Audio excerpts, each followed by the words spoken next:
Latest updates ಲಭ್ಯವಾಗ್ತಾ ಇದೆ. Neat ಪ್ರಶ್ನೆ ಪತ್ರಿಕೆ ಸೋರಿಕೆಯನ್ನ ಖಂಡಿಸಿ ಪ್ರತಿಭಟನೆಯನ್ನ ನಡೆಸಲಾಗ್ತಾ ಇದೆ. ಈ ಸಂದರ್ಭದಲ್ಲಿ ಬೆಂಗಳೂರಿನಲ್ಲಿ ಉಮರ್ ಖಾಲಿದ್ ಪರ ಪೋಸ್ಟರ್ ಅನ್ನ ಹಾಕಲಾಗಿದೆ. ಪೊಲೀಸರ ವಿರುದ್ಧ ಪ್ರಚೋದನಕಾರಿ ಪೋಸ್ಟರ್ ಇದು. ಶರ್ಜಿಲ್ ಇಮಾಮ್ ಪರ ಪೋಸ್ಟರ್ ಪ್ರದರ್ಶನ. ಹೋರಾಟದ ಸಂದರ್ಭದಲ್ಲಿ ಪ್ರಚೋದನಕಾರಿ ಪೋಸ್ಟರ್ ಕಿತ್ಕೊಂಡಿದ್ದಾರೆ ಪೊಲೀಸರು. ಈ ಸಂದರ್ಭದಲ್ಲಿ ನೀಟ್ ಪರೀಕ್ಷೆಗೂ ಉಮರ್ ಖಾಲಿದ್ಗೂ ಏನ್ ಸಂಬಂಧ? ನೀಟ್ ಪ್ರಶ್ನೆ ಪತ್ರಿಕೆ ಸೋರಿಕೆ ವಿಚಾರಕ್ಕೆ ಸಂಬಂಧಪಟ್ಟಂತೆ ಇದು ಬೆಂಗಳೂರಿನಲ್ಲಿ ನಡೀತಾ ಇರುವಂತಹ ಪ್ರತಿಭಟನೆ. ಈ ಪ್ರತಿಭಟನೆ ಸಂದರ್ಭದಲ್ಲಿ ಉಮರ್ ಖಾಲಿದ್ ಪರ ಪೋಸ್ಟರ್ ಅನ್ನ ಈಗ ಹಾಕಲಾಗಿದೆ. ಶರ್ಜಿಲ್ ಇಮಾಮ್ ಪರ ಪೋಸ್ಟರ್ ಪ್ರದರ್ಶನ, ಪ್ರಚೋದನಕಾರಿ ಪೋಸ್ಟರ್ ಅನ್ನ ಕಿತ್ಕೊಂಡಿದ್ದಾರೆ ಪೊಲೀಸರು. ನೋಡಿ, ಇದನ್ನೇ ಪ್ರಶ್ನೆ ಮಾಡ್ತಾ ಇರುವಂತದ್ದು. ಆ ಪರೀಕ್ಷೆ ಏನ್ ಕತೆ? ಆ ಸೋರಿಕೆ ವಿಚಾರಕ್ಕೆ ಸಂಬಂಧಪಟ್ಟಂತೆ ಮಾತಾಡಬೇಕು, ಅದ್ರ ಬಗ್ಗೆ ಇವರು ಬೇಡಿಕೆ ಇಡಬೇಕು, ಅದ್ರ ಬಗ್ಗೆ ಪ್ರೊಟೆಸ್ಟ್ ಮಾಡಬೇಕು. ಅದನ್ನ ಬಿಟ್ಕೊಂಡು ಊರಲ್ಲಿಲ್ಲದೆ ಇರುವುದನ್ನೆಲ್ಲ ತಗೊಂಡು ಬಂದು ಈ ಪ್ರೊಟೆಸ್ಟ್ ಅಲ್ಲಿ ಜಾಯಿಂಟ್ ಮಾಡ್ತಾ ಇದ್ದಾರೆ. ಇದ್ರ ಬಗ್ಗೆ ಪ್ರಶ್ನೆ, ಇದ್ರ ಬಗ್ಗೆ ಇದಕ್ಕೆ ಯಾರು ಕುಮ್ಮಕ್ ಕೊಡ್ತಾ ಇರುವಂತದ್ದು? ಈ ಪ್ರೊಟೆಸ್ಟ್ ಎಲ್ಲಿ ಹೋಗುತ್ತೆ, ಏನಕ್ಕೆ ಮಾಡ್ತಾ ಇರುವಂತ ಪ್ರಶ್ನೆ ಉದ್ಭವ ಆಗೋ ಕಾರಣ ಇದೆ.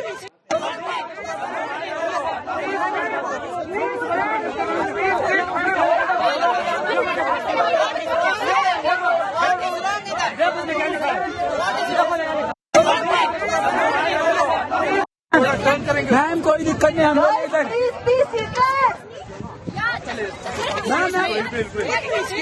क्या हुआ? मैम कोई दिक्कत नहीं, हम लोग इधर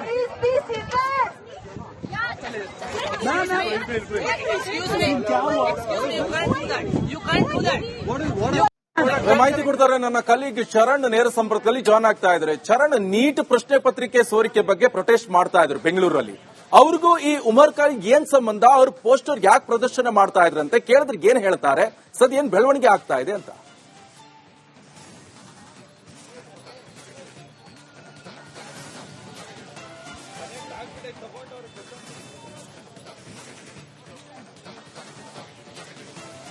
ಎಸ್ ನಿಕೇಶ್, ಪ್ರಮುಖವಾಗಿ ಫ್ರೀಡಂ ಪಾರ್ಕ್ ನಲ್ಲಿ ಕಳೆದ 5-6 ದಿವಸಗಳಿಂದ ಪ್ರತಿಭಟನೆ ನಡೆಸ್ತಾ ಇರುವಂತದ್ದು ನೀಟ್ ಪರೀಕ್ಷೆ ಪ್ರಶ್ನೆ ಪತ್ರಿಕೆ ಸೋರಿಕೆ ಏನಿದೆ ಈ ಒಂದು ವಿಚಾರವಾಗಿ ನೂರಾರು ವಿದ್ಯಾರ್ಥಿಗಳು ಕೂಡ ಬಂದು ಈ ಒಂದು ಪ್ರತಿಭಟನೆಯಲ್ಲಿ ಭಾಗಿಯಾಗ್ತಾ ಇರುವಂತದ್ದು. ಒಂದು ಕಡೆಯಲ್ಲಿ ದಿನದಿಂದ ದಿನಕ್ಕೆ ಬರ್ತಾ ಇರುವಂತಹ ಒಂದಿಷ್ಟು ವಿದ್ಯಾರ್ಥಿಗಳ ಸಂಖ್ಯೆಗಳು ಕೂಡ ಹೆಚ್ಚಾಗ್ತಾ ಇದೆ, ಮತ್ತೆ ವಿದ್ಯಾರ್ಥಿಗಳಿಗೆ ಸಪೋರ್ಟ್ ಅನ್ನ ಮಾಡಲಿಕ್ಕೆ ಕೂಡ ಒಂದಿಷ್ಟು ಜನ ಬರ್ತಾ ಇದ್ದಾರೆ. ಆದ್ರೆ ಈ ಮಧ್ಯದಲ್ಲಿ ಒಂದಿಷ್ಟು ಪೋಸ್ಟರ್ಗಳು ರಾರಾಜಿಸ್ತಾ ಇರುವಂತದ್ದು. ಬೆಂಗಳೂರಿನಲ್ಲೂ ಕೂಡ ಬೆಂಗಳೂರಿನ ಪೊಲೀಸರನ್ನ ಪ್ರಚೋದನೆ ಮಾಡುವಂತಹ ಒಂದಿಷ್ಟು ಪೋಸ್ಟರ್ಗಳೇನಿದೆ ಅವುಗಳು ರಾರಾಜಿಸ್ತಾ ಇರುವಂತದ್ದು. ಉಮರ್ ಖಾಲಿದ್ ಆಗಿರಬಹುದು, ಅದರ ಜೊತೆಗೆ ಒಂದಿಷ್ಟು ಜನರಿಗೆ ಪರವಾಗಿ ಪೋಸ್ಟರ್ಗಳನ್ನು ಹಾಕಿಕೊಂಡು ಬೆಂಗಳೂರು ಪೊಲೀಸರೇ ಏನ್ ಬೇಕಾದ್ರೂ ಮಾಡ್ಕೊಳ್ಳಿ ಅನ್ನುವಂತಹ ಒಂದಿಷ್ಟು ಪೋಸ್ಟರ್ಗಳು ಕೂಡ ರವಾನೆ ಆಗ್ತಾ ಇರುವಂತದ್ದು. ಇದರಿಂದಾಗಿ ಒಂದಿಷ್ಟು ಪೊಲೀಸರನ್ನ ಪ್ರಚೋದನೆ ಮಾಡುವಂತಹ ಒಂದಿಷ್ಟು ಘಟನೆಗಳು ನಡೀತಾ ಇದೆ. ಕಳೆದ 2-3 ದಿವಸಗಳಿಂದ ಶಾಂತಿಯುತವಾಗಿ ನಡೀತಾ ಇದ್ದಂತಹ ಪ್ರತಿಭಟನೆ ಏನಿದೆ ಈ ಒಂದು ಪ್ರತಿಭಟನೆಯಿಂದಾಗಿ ಒಂದಿಷ್ಟು ಖಂಡಿತವಾಗಿಯೂ ಕೂಡ ಪ್ರಮುಖವಾಗಿ ಒಂದಿಷ್ಟು ಕೂಡ ಏನು ಸಂಪೂರ್ಣವಾಗಿ ಈ ಉಮರ್ ಖಾಲಿದ್ ಅದರ ಜೊತೆಗೆ ಪ್ರಚೋದನಕಾರಿಯಾದಂತಹ ಒಂದಿಷ್ಟು ಪ್ರಚೋದನಕಾರಿಯಾಗಿ ಪೊಲೀಸರಿಗೆ ಪ್ರಚೋದನೆಯನ್ನ ನೀಡಲಿಕ್ಕೋಸ್ಕರವಾಗಿ ಆ ರೀತಿಯಾದಂತಹ ಪೋಸ್ಟರ್ಗಳನ್ನು ಕೂಡ ಹಾಕಿರುವಂತದ್ದು. ಇದೀಗ ಆ ಒಂದು ಪೋಸ್ಟರ್ಗಳನ್ನ ಸ್ವತಃ ಪ್ರತಿಭಟನೆಗೆ ಬಂದಿರುವಂತಹ ಪ್ರತಿಭಟನೆಕಾರರೇನಿದ್ದಾರೆ ಅವರೇ ಕಿತ್ತೊಗೆಯುವಂತಹ ಕೆಲಸವನ್ನ ಕೂಡ ಮಾಡಿರುವಂತದ್ದು. ಪೊಲೀಸರು ಕೂಡ ಆ ಒಂದು ಪೋಸ್ಟರ್ ಅನ್ನು ವಶಕ್ಕೆ ಪಡೆಯುವಂತಹ ಕೆಲಸವನ್ನ ಮಾಡಿರುವುದು.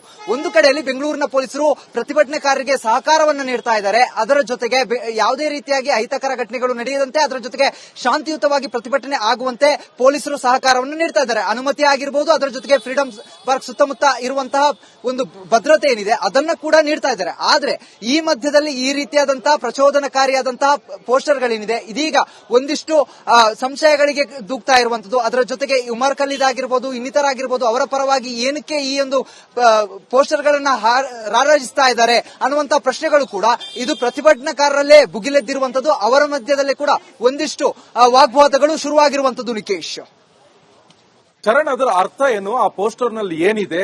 ಆ ಉಮರ್ ಖಾಲಿದ್ ಯಾರವರು, ಏನ್ ಕತೆ? ಅವ್ರನ್ನ ಯಾಕೆ ಇದ್ರ ಮಧ್ಯದಲ್ಲಿ ತಗೊಂಡು ಬಂದಿದ್ರು? ಇದೆಲ್ಲ ನೋಡ್ತಾ ಇದ್ರೆ ಎಲ್ಲೊಂದ್ ಕಡೆ ಈ ದೇಶದ ಆಂತರಿಕ ಭದ್ರತೆ ವಿಚಾರದಲ್ಲಿ ಸಾಕಷ್ಟು ಚರ್ಚೆ ಆಗ್ತಾ ಇರುವಂತ ಸಂದರ್ಭದಲ್ಲಿ ಇದೇ ಪ್ರೊಟೆಸ್ಟ್ ಇಂಥದೆಲ್ಲ ಬಂದಿರ್ಕೊಳ್ಳಿ. ಮತ್ತೆ ಈಗ ವಿದ್ಯಾರ್ಥಿಗಳು ಯಾರು ಇವರಿಗೆಲ್ಲ ವಿದ್ಯಾರ್ಥಿಗಳು ಅಂತ ಹೇಳ್ತಾರೆ ಅಂತ ಪ್ರಶ್ನೆ ಮೂಡ್ತಾ ಇರುವಂತದ್ದು.